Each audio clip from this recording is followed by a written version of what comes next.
All right. Hello again, adventurers, and welcome to another exciting daily vlog. This is daily vlog number 232. Today, we're going to delve into the realm of the infernal. We gotta talk about warlocks, folks. First things first, I need a drink. I finished my water before I started recording. All right, let's talk about the Warlock. For anyone maybe new to this, I have a series that I've been doing called "What Is Insert Character Class," where we basically just talk about kind of the history of the class and then the game design hurdles that you have to get over to design the class if you are making a tabletop RPG with something like that in it. So we're running out of core character classes. And the two left that we have are the Barbarian and the Warlock. And the Warlock is just, to me, more interesting. It's also one of the newest quote-unquote core classes that exists. So let's start off with, first of all, what is a Warlock? Just like the Sorcerer, the Warlock kind of relies on a wizard for most people to give it a description, because most people explain it this way. Well, while a wizard studies and works really hard to learn the science of magic, a warlock makes a pact with some powerful being that gifts them some magic. And that's the basics of what most people think of the Warlock nowadays. And it actually is slightly easier than the Sorcerer to kind of explain without using another class. It's the idea of you make a pact with something very powerful, a demon, a extremely powerful fae creature, Cthulhu, whatever floats your boat, and then they give you little bits of power that you can use while you're an adventurer. However, the original Warlock, first of all, didn't show up until D&D 3.5. And a lot of people got upset about it because the Warlock quite possibly was the downfall of the purely Vancian magic system. What do I mean by that? Okay, so in 3.5, they released a book called The Complete Arcane. And it came with, the Complete Arcane just had a bunch of extra arcane options. New feats, new prestige classes. One of the things they had was an alternate class. So it wasn't considered a base class, meaning it wasn't in the core 3.5 book, but it was a class that you could take right at level 1. This is called the Warlock. And the thing that made the Warlock unique was it did have arcane power, but in 3.5, it didn't cast spells. And that's something I don't think a lot of people are aware of. Warlocks didn't cast spells in 3.5, unlike their 4th edition and 5th edition counterparts, where they do cast spells, they just cast them a little differently. In 3.5, the Warlock had these gifts that were given to them called invocations. And the things that made invocations so revolutionary and so controversial to where there were quite a few people that went, no, this is completely broken, it's never going to work, this is going to break the game, is invocations were at will abilities. Meaning the equivalent of magic that warlocks used didn't use the Vancian magic system. They just got to learn these invocations, which were similar to spells, but the difference was there were no spell slots.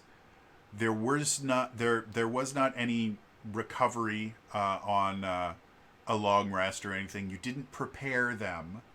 They were just magic abilities that they could use as many times as they want. And the one that was most defining was called Eldritch Blast, which was basically just raw magical energy that they shot at people. You do force damage. It was really, really useful. In 5th edition, it's still a massively useful spell. And a lot of people got really, really upset because magic users, the limitation to magic users is they have a limited number of spells. And now you have a magic user with unlimited magic.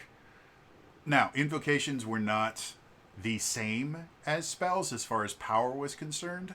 But a low-level warlock generally was going to outperform a low-level wizard or a low-level sorcerer. Once you got to higher levels, things started balancing out because, and I actually got this directly from the Wikipedia page, which actually quotes somebody. I don't know who it was. But basically, as wizards get to higher levels, and anyone that uses the Vancian magic system gets to higher levels, eventually you stop running out of spells because you simply don't have enough situations to use them. You know, in an average adventuring day, if you get your 8 combats per day, your wizard is probably only going to have, on average, about 2 to 3 turns per combat. So if we go 8 times 2 is 16, 8 times 3 turns to 24. So somewhere between 16 to 24 opportunities to cast a spell. So once your total number of spells is over around 20, the Vancian magic system is no longer stopping you from casting spells. What it's doing is it's limiting the number of high-level spells you can cast, but you still have tons of spells. And again, remember in 3rd edition, there were a lot of spells that got more powerful simply as your caster level got higher. Magic missiles is a perfect example where it would base the number of missiles you cast on your caster level, not the level of the spell slot that you use like it is in 5th edition. So unlike in 5th edition, where once you get to higher levels, you're really just never casting 1st level spells for anything other than utility. A 10th level wizard is not going to be using Burning Hands. Their Fireball spell is always going to be more effective at anything Burning Hands can do, even upcasted. So, in 3rd edition, probably around anywhere from like level 5 to level 7 or 8. The Warlock no longer had this massive advantage over wizards with the idea that they just never ran out of spells. And that's where kind of the balance came in. Low-level warlocks were really, really powerful. High-level warlocks, you had to understand the class to be able to get them to work better. But it was something really, really interesting from a game design perspective, because when we think about the warlock and we think about like the class fantasy, this is someone who has decided that power is something that they need, and they are willing to do really, really kind of unethical things, or at least they're willing to pay very, very large prices to get that power. Now, does that mean that all warlocks are evil and power hungry? No. There's a lot of different reasons why a character might want to increase their power. It might be self-fulfilling. I want to rule the world, and I will use your power to do that. It could be very altruistic. These guys have been, ruling over my family for generations, and because of how they've set everything else, we're basing in economic slavehood. We can never make enough money to get out from underneath them, and they treat my family like just horribly, and we live a life of filth. I want to be able to protect my family, but I have no natural ability with a blade. I can't cast spells. I don't have the money to actually go out and learn how to cast spells, because it's another thing a lot of people forget. Being a wizard is expensive. So they go, well, if I pay this rather large price, I can just be gifted power. I don't have to work at it. I don't have to pay. I don't have to pay money for it. There are other ways that they will enact their payment. And so now you have this character that is in debt to something incredibly powerful, but because of that, they get abilities that other people don't. And the solution that they had to, well, how is a warlock not a wizard that just has an imaginary friend? Well, because they get at-will abilities. Now, not all the invocations were completely unlimited. Some of the more powerful ones did have a limited number of uses per day, but it didn't really get into the idea of like the Vancian magic system where there were spell levels and the things like that. It was more akin to limited use abilities that other classes would get, like Paladin Smites and stuff like that. So, yeah, from a game design perspective, in a world where at-will abilities and the ability to just always cast magic doesn't exist, that is a very interesting way to kind of separate the idea of warlocks are different than wizards and sorcerers. However, when you're looking at the class fantasy and the idea of someone that gives up something in order to get power, the ability to just always cast spells really doesn't reflect that. It makes a different character class, which is perfectly fine, but it really doesn't lean into that idea of I have a debt that I have either already paid with something very, very precious, or I will have to pay sometime. And the thing that kind of fulfills that class fantasy is entirely reliant on the GM writing a story that requires that. There's nothing mechanically in the original 3.5 edition of the Warlock that created that idea of I pay something in order to get power. Fast forward to 4th edition, Warlocks use spells now. However, just because of how 4th edition was created and how the power system worked, they played differently than wizards because, again, I mentioned before, wizards actually got to pick twice the number of encounter and daily powers that everyone else did, and then they just picked one or the other every day to simulate that spellbook feature. Warlocks didn't get to prepare spells. They just picked powers as they leveled up. But all of their powers were uniquely designed specifically for the Warlock. It wasn't like there was this long spell list and each class got to pick different spells from it. No, every single class had their own customized abilities that were written specifically to interact with that class. And so because of that, the Warlock in 4th edition was actually really interesting. Simply because a lot of their abilities would combine things like a lot of their magic would allow them to do things like teleport or fly as part of the attack.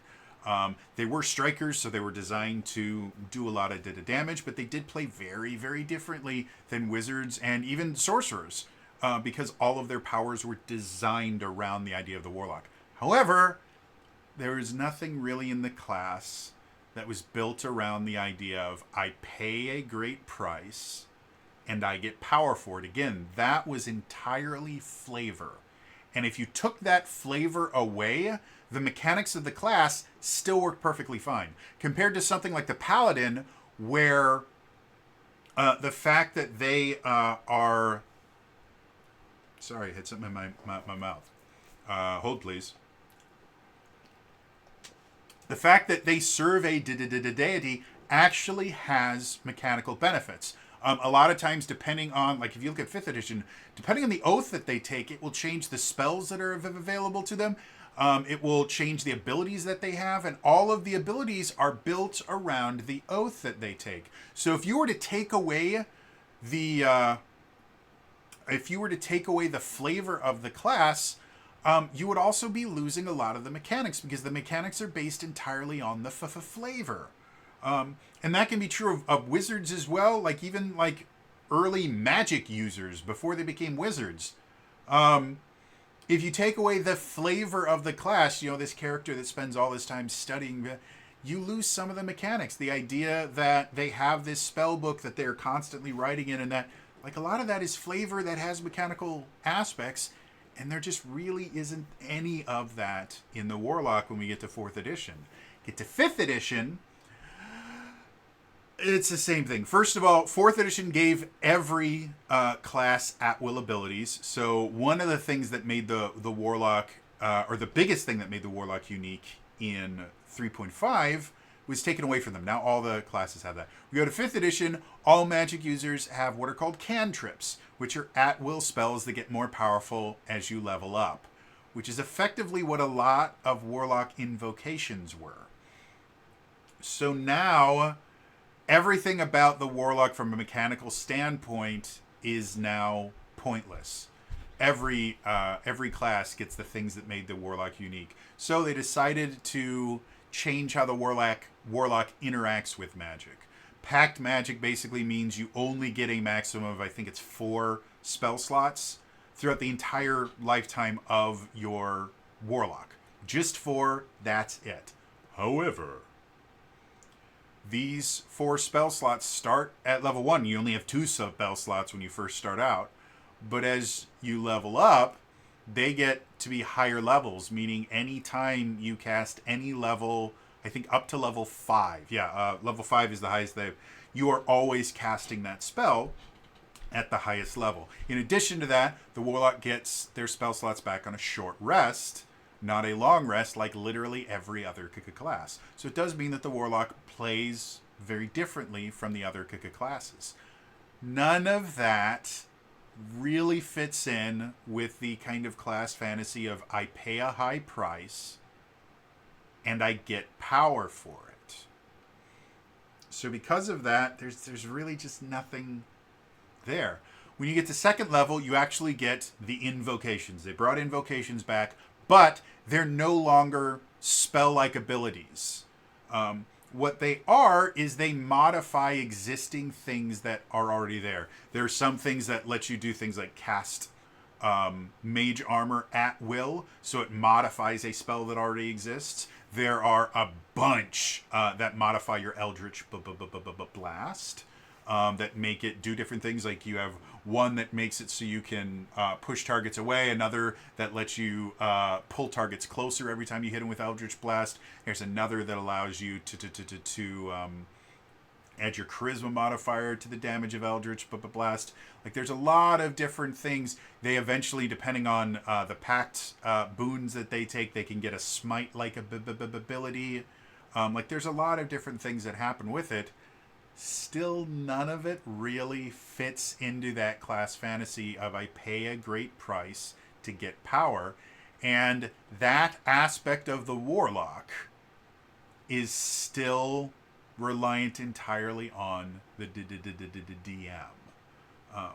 So I don't think, as far as D&D is concerned, I don't think I have ever seen a Warlock that really feels like a Warlock. Unless you have a great DM that is able to kind of bring your Pact Master into the game on a regular basis and go, hey, by the way, you have a debt. I know, especially when you deal with things like the D&D Adventurers League, you will never, ever, in the entirety of the D&D Adventurers League, you will never have to deal with your Pact Master. Ever. Because it's not written into the stories. The only way that can happen is you have to have a DM that is custom writing stories for you. So any pre-written adventures, it just doesn't work. So, yeah, it's not that I don't like the Warlock. I think they're a really, really cool class, and I love the flavor behind the Warlock. However, from a mechanics perspective, I really haven't seen the Warlock kind of done justice as far as that idea of I pay a price, I get a bonus. Until I needed to drink. If you've been on this channel for a while, you've heard me talk about Dale. I'm going to try this one more time. Dale Kingsmill. Dale Kingsmill, former Geek and Sundry vlogger. She's a friend of the channel. She's super, super awesome. She was actually kind enough to play in my Power Rangers mini campaign that I ran a few years ago. I've known her for a few years now, because way back in the before times when I did I used to host a 48-hour D&D charity event. She actually played at one of my 8-hour tables where I did this Castlevania game. We had an absolute blast. It was my first time getting a chance to meet her. And she is a phenomenally wonderful human being. She is also a game designer. She's published stuff on the DMs Guild, and one of the things that she published, I actually have an entire D&D deep dive that I did on her supplement that she sold on the DMs Guild. It's still there if you want to get it. If I remember correctly, it's called Heroes of Theros or something something similar to that. It was meant to coincide with the Theros campaign book that came out for D&D 5th edition. If anyone's unaware of Theros, Theros is actually a setting for Magic the Gathering that is heavily inspired by Greek mythology. And Dale, her Geek and Sundry vlog was all about myths and legends and the things like that. She's still very, very into the idea of mythology and legends and folklore and stuff like that. So it was 100% in her wheelhouse. The reason I'm bringing this up, she had a subclass for the Warlock that I didn't review the highest because I felt that it kind of broke the mechanics of 5th edition, because what it was this particular Warlock could sacrifice creatures to basically regain spell slots. And from a mechanics perspective, the thing that makes it so that Warlocks are not just significantly more powerful than wizards and sorcerers is the fact that they actually have a limited number of spell slots, and they have to take a short rest in order to get their spell slots back. So their spells are more powerful. A lot of the spells that are available to the Warlock are really, really interesting and unique, and actually combine a bunch of different things like damage and status conditions and all that. If you ever want to kind of look at a deep dive or do a deep dive on the idea of writing spells for a particular class as opposed to just writing spells for a campaign setting or for a game system, look at the Warlock spell list and look at some of the spells that only appear on the Warlock spell list. Those are spells that were written specifically for Warlocks, and because of that, they act like nothing else in the game. And I think it's really, really cool. So I was not particularly fond of that idea. However, one of the suggestions that I made was if brain just went on a hike for a second there. If we changed it from you can make a sacrifice to get your spell slots back and turn it into you can make a sacrifice to empower your spells in some way, shape, or form, that keeps the limitation that is in 5th edition that keeps Warlocks from just becoming massively overpowered, where they just get to cast as many 5th level spells a day as they want. But it fits into that idea of Warlocks have to pay a price to get power. And I thought that was probably one of the most interesting takes on a Warlock that I was currently aware of. And I think I can't remember exactly what I said. I think I might have suggested actually using hit dice as one of the things that you could kind of sacrifice for an increase in power. Because if you've ever played 5th edition, the idea of hit dice is really, really great. It's a way for you to basically heal yourself during a short rest. The actual mechanical use of hit dice, no one ever uses them. It just doesn't happen. Most parties have a healer. The healer will cast their heal spells, not during combat, but they will cast them outside of combat. And in general, it doesn't have to take an hour to be able to do it. Hit dice in 5th edition were supposed to mimic the healing surges that existed in 4th edition.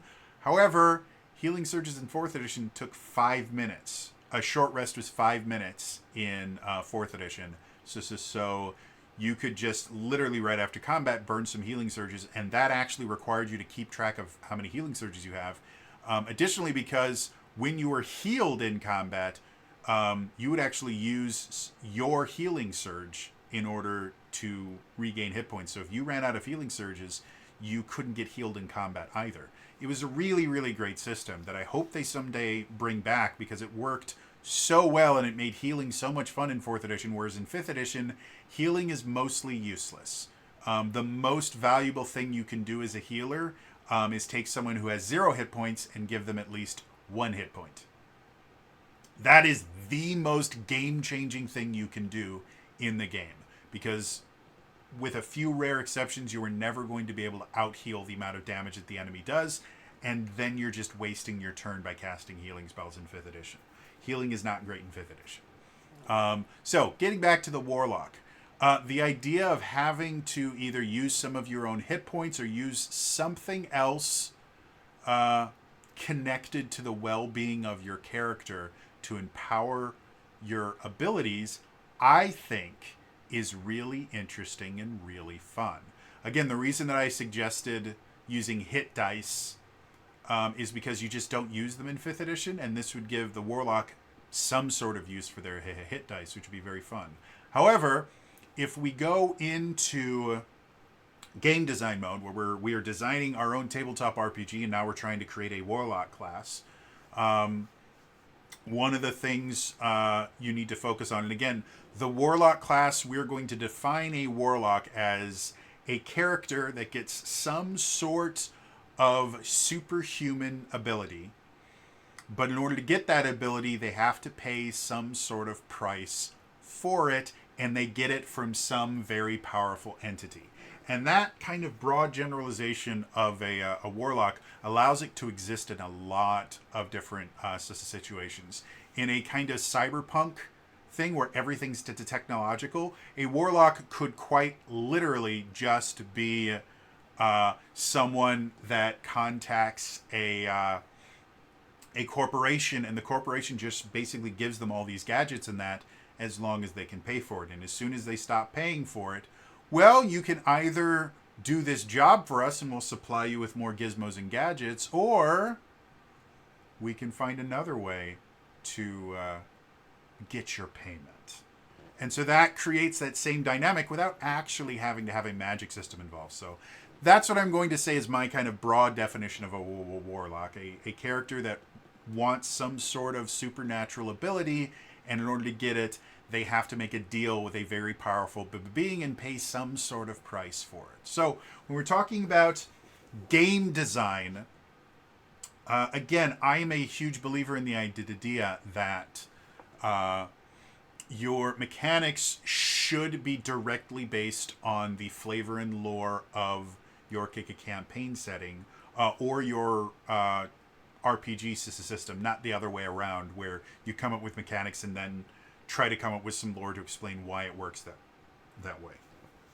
So if I'm going to design a Warlock class, I'm going to design a class that requires some sort of payment and probably some sort of gambling aspect built into it. Now, I'm not talking about gacha or slot machines or anything like that. I'm talking about something kind of akin to how the Blood Hunter works in D&D 5th edition. If you're not aware, Matt Mercer created what used to be called the Witch Hunter, because he actually created the class specifically for a D&D session that he ran with Vin Diesel. Yeah, I know. That was meant to promote Vin Diesel's newest movie, The Last Witch Hunter, I think is what it was called. Which in turn was based on a character that Vin Diesel had played for years in a D&D campaign, or I think in several D&D campaigns. So The Last Witch Hunter was actually based on Vin Diesel's D&D character.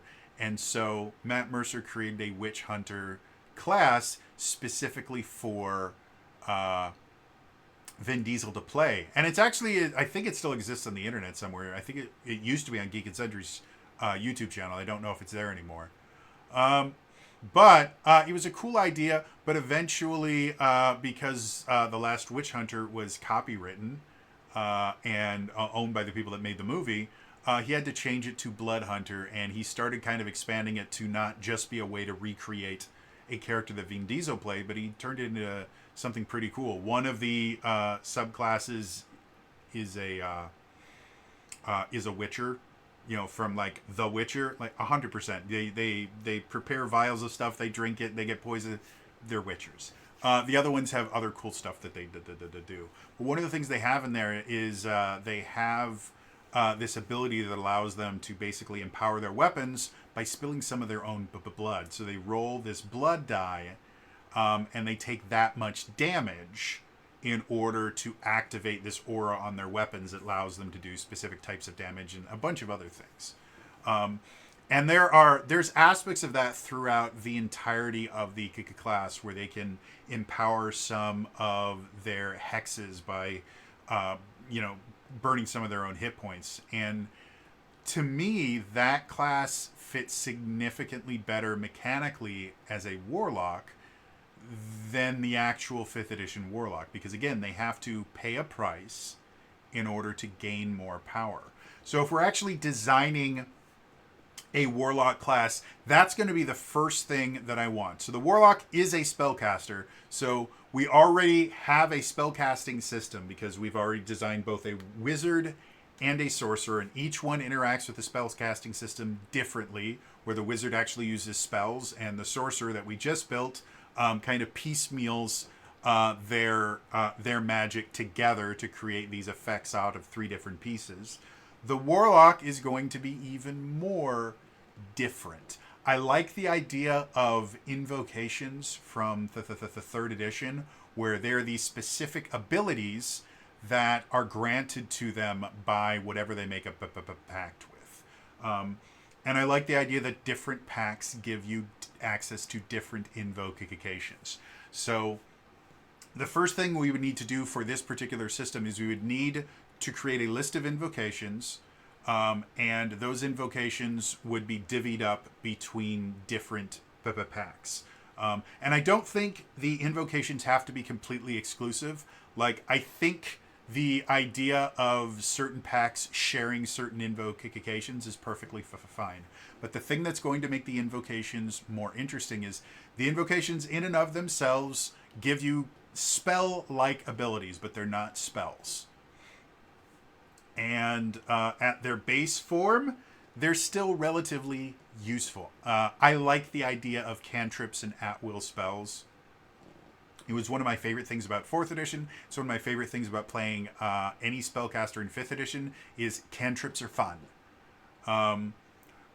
So I think power-wise, these invocations should be probably around the same power level as cantrips. However, unlike other spellcasters that have the ability to cast leveled spells or kind of make their own conglomerations of spells, this is all the Warlock ever gets access to, is these cantrips.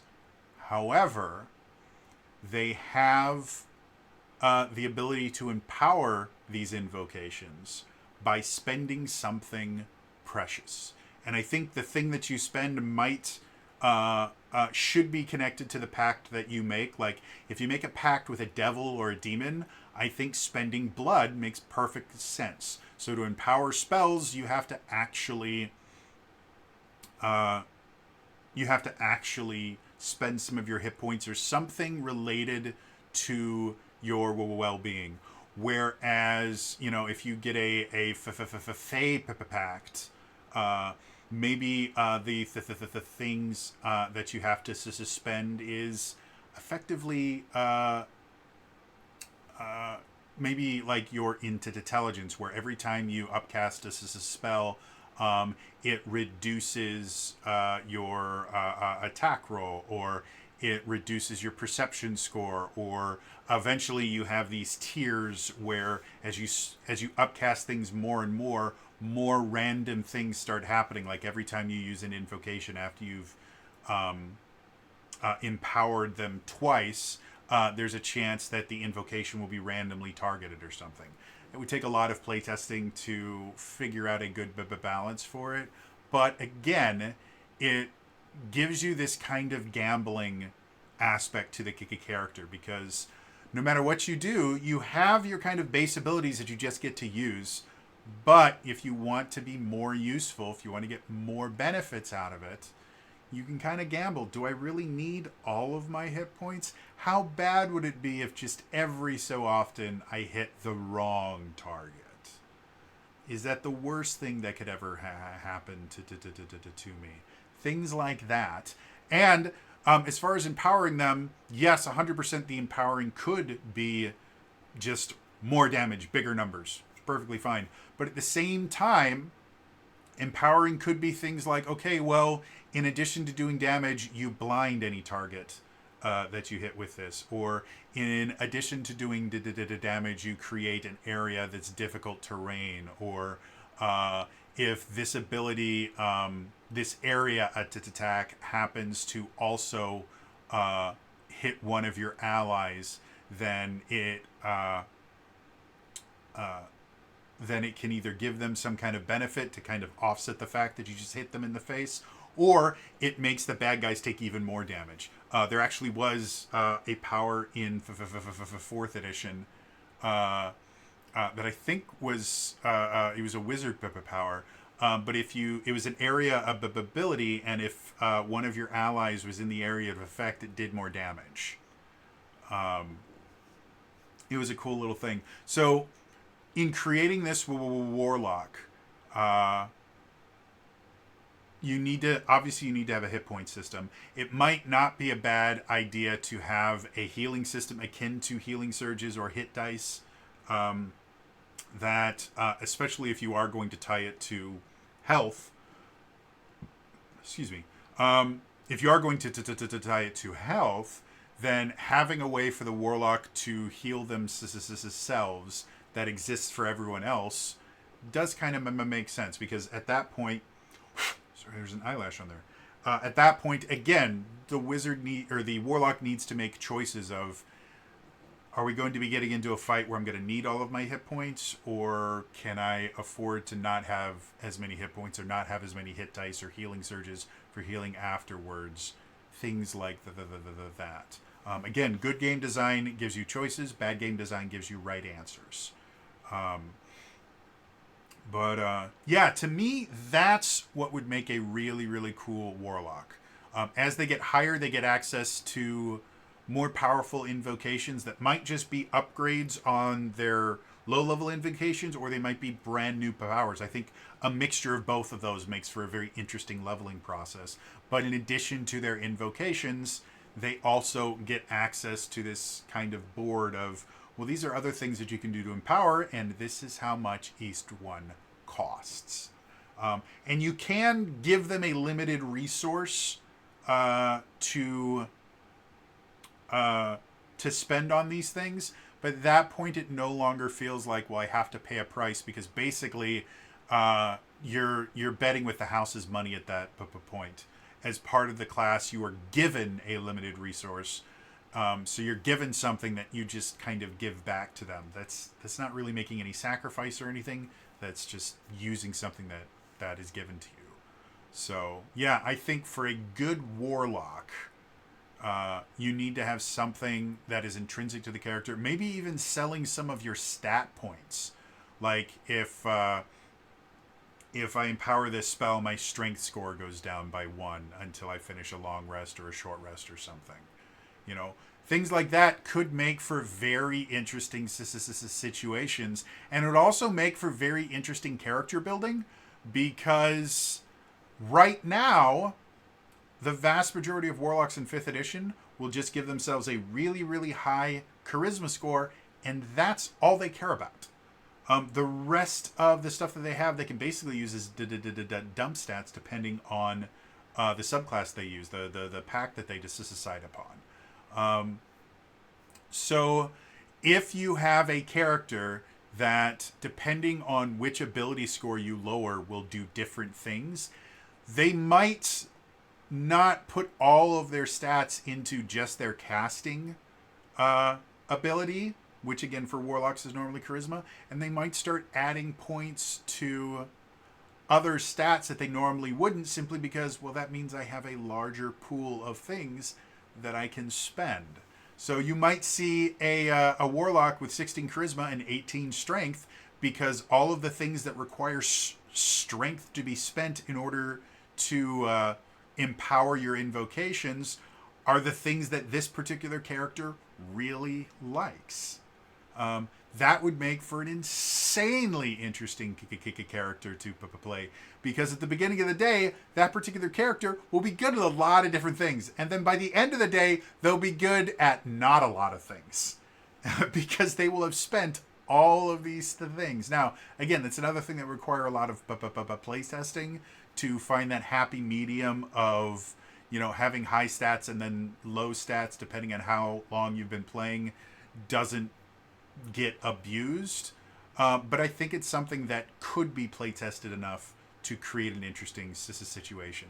And again, if you combine the idea of spending ability score points and burning hit points, and possibly burning healing surges or something like that, to give them a lot of different options for different ways to empower, and different things that they empower will use different aspects, you have a really interesting, fun to play character. Yeah. Overall, I think it's interesting. I think it's fun, but I'm interested to hear what you guys think. First of all, what's your opinion on Warlocks in general? And I'd be most interested if there's anyone that actually played 3.5 when the Warlock was first introduced. I'd be interested to hear your opinion of what you thought back then. Because again, it was a bit of a controversial thing. And now that Warlocks are just a core class, and they're just kind of accepted, there isn't the controversy to Warlocks that there used to be. So I'd be interested to hear from some people that were around way back when. And way back when is like, what, 2005, 6? It's so sad that that's the before times, because I was in high school. That being said, in addition, what do you guys think of the kind of game design version of the Warlock that I've come up with? Do you think it'd be a cool class to play? Do you not like the idea of having to spend your own hit points and stuff in order to do cool shit? Let me know in the comments down below. Otherwise, again, this is all for me today. I'll see you guys next time. All right? Bye-bye.